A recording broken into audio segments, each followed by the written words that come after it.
least 70 Nigerian soldiers were reportedly killed in an ambush on their convoy by Boko Haram fighters. The reports say that the insurgents fired rocket-propelled grenades at a lorry carrying troops as it traveled near Gorgi village in Borno State. The convoy had left regional capital Maiduguri on its way to launch an offensive on a camp belonging to jihadists affiliated to the Islamic State group in the area when they were attacked. And on Saturday, there was also another alleged explosion in Akure, the Ondo state capital, which destroyed hundreds of houses, although there has been no reports yet of any lives lost. In the studio this morning, we have a security analyst, Okhidievbie, to help dissect the incessant security crises in the country, especially ones coming with a series of unidentified explosions. Good morning, Mr. Roy. Thank you very much for joining us today. Good morning. It's always an opportunity. Thank you. Thank you for your kind words. Now, when we talk about the scourge of insecurity in this country, one wonders if COVID-19 even stands a chance against it, because we have been affected by it. If it's not issues taking place in the Lake Chadian region, it's insecurity and insurgents in the southwest of the country. Now, over the course of the week, as previously mentioned, we saw almost 50 people die due to the ISWAP attack by Boko Haram militants in the northeast of Nigeria. Talk to us about why these attacks are continuing to take place, even while the ravaging of COVID-19 destroys communities. Well, it's getting obvious and worrisome how we position all our attention on one desk. We always, we don't assign responsibility to different commanders, different theater of operations, and we don't expect them to begin to deliver on a timeline and on a strategy. You know, so distractions will come, and when distractions come, you will see that there becomes so many loopholes for the enemy to attack. And that is why you see we like reports. If we usually have reports about how the theater of operations are ongoing, how there are timelines on strategies suggested, how reports from the last meetings held towards reviewing our operations in the front lines, then we'll begin to also marry it with managing distractions. Distractions come from political activities. Distractions could come from the religious and ethnic crises that abound in Nigeria. Distractions could come from international crises like the COVID-19. So once any of all this come into play, we'll easily begin to focus more on the greater risk. And one of the greatest risks we have right now is the attack from terrorist activities. So we should not lose focus. And anytime we slide towards losing focus, this is what we get. And now let's even talk about the fact that we're told that terrorists actually got information from the villagers. How troubling is it that the villagers, actually sympathize with the cause of the Boko Haram terrorists rather than the war on the side of the Nigerian military that should be getting information that will lead to intel to apprehend this, terrorists? What exactly do you think is going on here?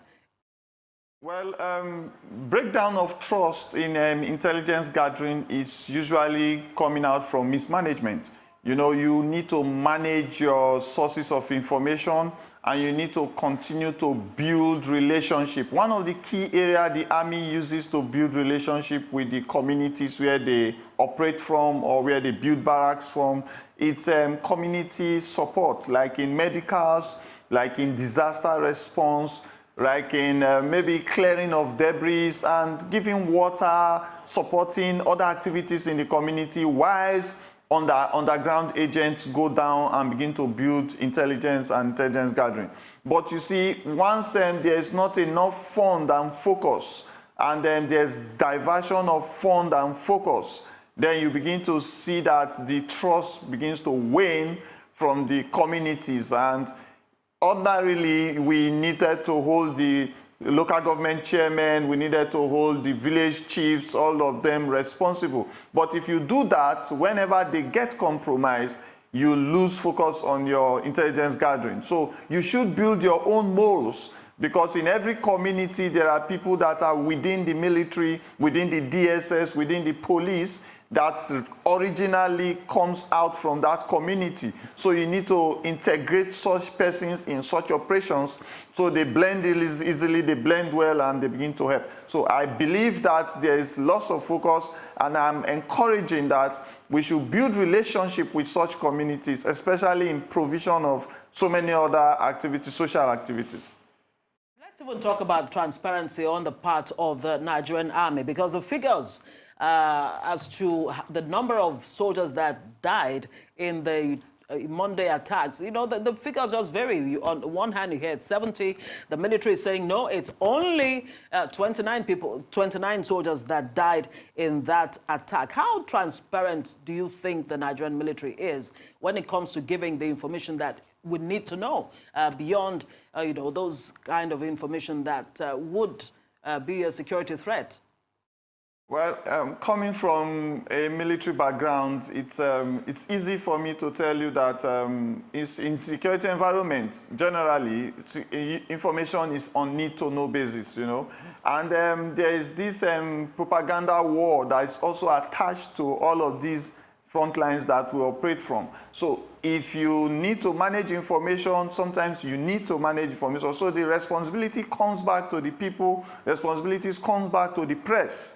And I will implore you guys to try to do your investigative journalism to see how you can visit such places where you can generate the true figure and get the true information to the people. Because residently, as we speak, the army does not have the right to expose the weaknesses that they have. It's their duty to manage information. But we need to look at why such things happen, you know, because if you look at the welfare of the troops, I'm telling you, is greatly compromised. If you look at the motivation for the troops to fight, if they look at the veteran community and they see how the veteran community are on the streets begging for their rights, cap in hand, you know, it causes a lot of damage in their morale and motivation. Then the corruption within the hierarchy of the army, those that are responsible to give the dividends of responsibility of patriotism to the soldiers. You know, so all of this manages the kind of propaganda war that the Boko Haram and terrorist group want to do, and the military also want to manage their own propaganda war. So it's part of the whole conflict. Do you think, though, that conflict itself is one that perhaps the Boko Haram insurgents are winning as it stands? With this latest attack that killed, we're hearing 70 soldiers, we know that they had advanced warfare machines of weapons, rather. If they have an arsenal of weapons at their disposal, and we're hearing that so many Nigerian soldiers are losing their lives as victims to this attack, can we say that as it stands, Boko Haram is winning this war? Well, in a war, there are different kinds of battles, okay? Immediately after the last attack on the soldiers, even the one at Chad too, you recall that there is news about the successes gained by the Nigerian Air Force. You know, the Air Force got intelligence and bombarded so many of their hideouts and so many of their convoys trying to get into our covered spaces, our protective spaces, and the Air Force also made some successes. So it's a war, it's ongoing. So there are times that you lose some battles, you win some battles. But the point we need to make is that there must be consistency on the ones we win, and there must be the will to win by correlated activities, by patriotic activities, especially by those that are the aims of affairs, that take decisions for military programs, and especially the duration that our troops serve in the war front. People wear and tear. So when they have spent certain time at the front lines, you should change them back to the barracks so that they wear out those excessive timelines they have spent there. So I will encourage that even if we are going to look at the successes of Boko Haram, we should continue to understand that propaganda war is another greatest part of this battle, and we must continue to win and see ourselves in the front line. Now, let's talk about that unfortunate explosion that happened in Akure yesterday, where over 100 houses were destroyed. And, well, thankfully, no lives lost, and we hope it actually remains that way. Now, we hear that this was as a result of the movement of military hardware from point A to point B. And you wonder, in the case of the killing of the soldiers, 27 or whatever the numbers are, the one that happened on Monday, it was still the same issue of moving, transferring military hardware, very sensitive bombs and all of that, from point A to point B. Is this really the ideal way of moving such sensitive military equipment, or there should be, other safer ways of doing that?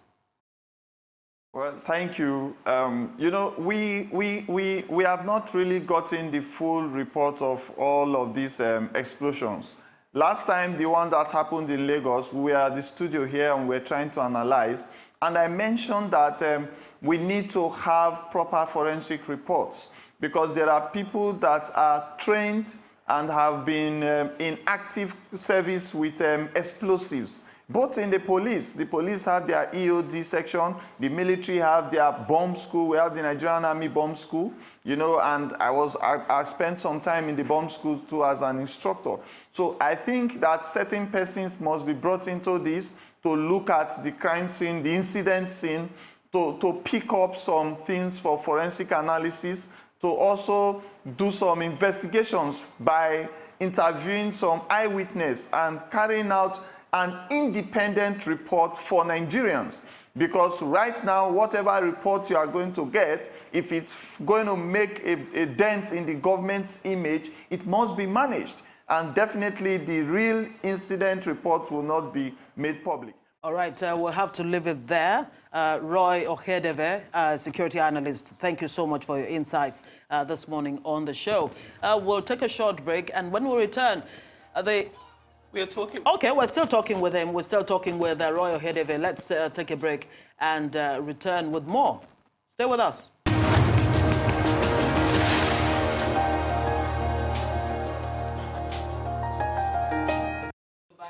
The morning show here on Arise News. So we still have security analyst Roy Okhidievbie talking to us and trying to dissect the incessant security crisis in the country as they happen, especially ones coming with series of unidentified explosions. Thanks for staying with us. You were trying to make a point about you were comparing both the explosions that happened in Ondo with that led to the death of 27 or so soldiers, though the numbers do vary, about 70 we've heard, on Monday. Land with that point so that we can continue that discussion. Thank you for the opportunity. You see, I was trying to make people understand that during any incident, there must be incident reports, and you must engage the appropriate level of training for the capacity of the people, the investigators. Now, forensic investigation in Nigeria has really need to come up, needs to be put into focus, especially forensic analysts that are particular to a particular incident.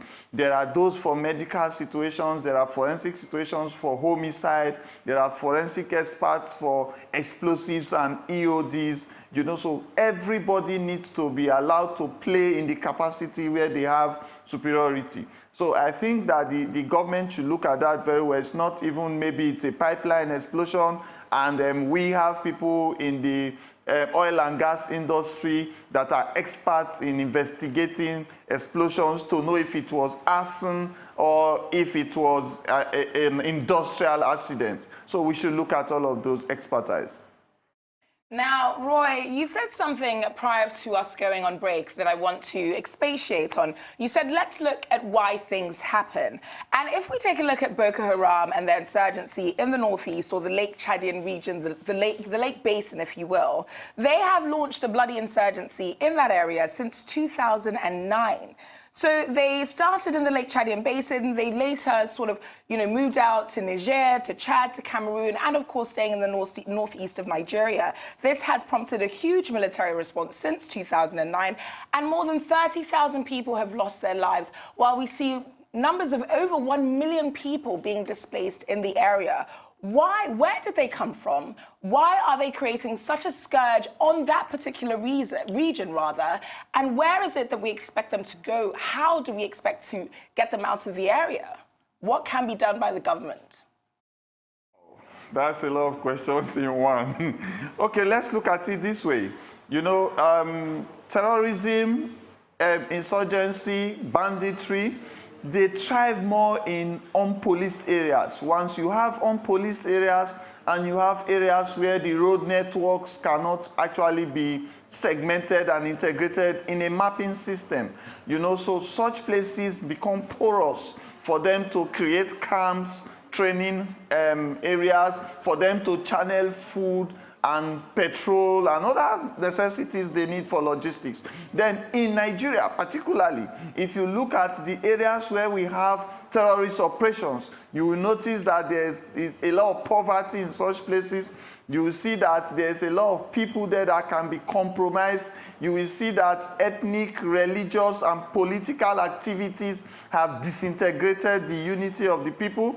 You will see that the security agencies in such places will be penetrated, and they will create moles within such agencies, and you will see the higher hierarchy of the agency begin to play down the policies that make such agencies cohesive, like the military.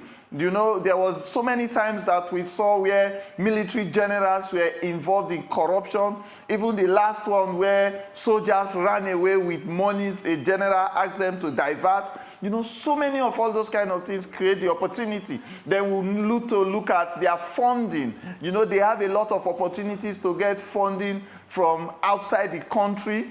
We started to tie down on our money laundering activities, our cyber crime and cyber financial activities. So all those need to be put into perspective to see why terrorism has the upper hand. Then the government too. Sincerity of government is key, because if the government is not bold enough to involve all stakeholders, especially private security practitioners who can give enough backup to the NSA, to the DSS, to the military, then it's a great failing. And what really is the missing link in the war against insurgency? Is it lack of financial inducement for the people, the communities that should be giving information to, you know, to the military for accurate intel? Is it the lack of change in strategy by the security chiefs? Should the security chiefs themselves be changed? What exactly do we need to do for this, you know, insurgency, terrorism that's been on since 2009, like Akure said, you know, to end? You see, okay, thank you. Many years ago, when I joined the army, I noticed that the structure was so solid that you were so scared to go in contravening any of the military rules. Everything is drawn to status quo. And if you try to abuse any of the policy, military policy, you remember all the coup plotting that took place, how we will see the people that were caught, that were indicted, being taken to firing squad. You remember all those years when they say military officers did something, try to run away, they go for court-martial, and they are giving penalties that accrue from the army documents. You know, but over the years, all of those things began to collapse when especially we had military generals becoming the head of Senate, where we make laws in the country. You know, somebody that has served the Senate two terms, they have the tendency to abuse the military constitution. Then we had military generals retired that started to hold security positions. They began to immediately abuse the existing military constitutions. They began to undermine existing military generals, and those offices became stooges to the existing government personnel. Now we have a retired military general as the president of the country, and veterans that have served the army, they are there crying for their benefits. And even now, we have veterans in those communities that are suffering. And if I need to give intelligence to my country to help the soldiers win a battle, a war, and I see my uncles, my aunties that fought in same government, same military, they are back in the village begging to eat. You know, so all of these abuses have actually created a lot of logjam where we should have fluidity for intelligence gathering and intelligence cohesion. All right. Very, very great insights there. Roy Okhidievbie is a security analyst. Thank you so much Thank you. for Thank you so joining much, us this morning on the show.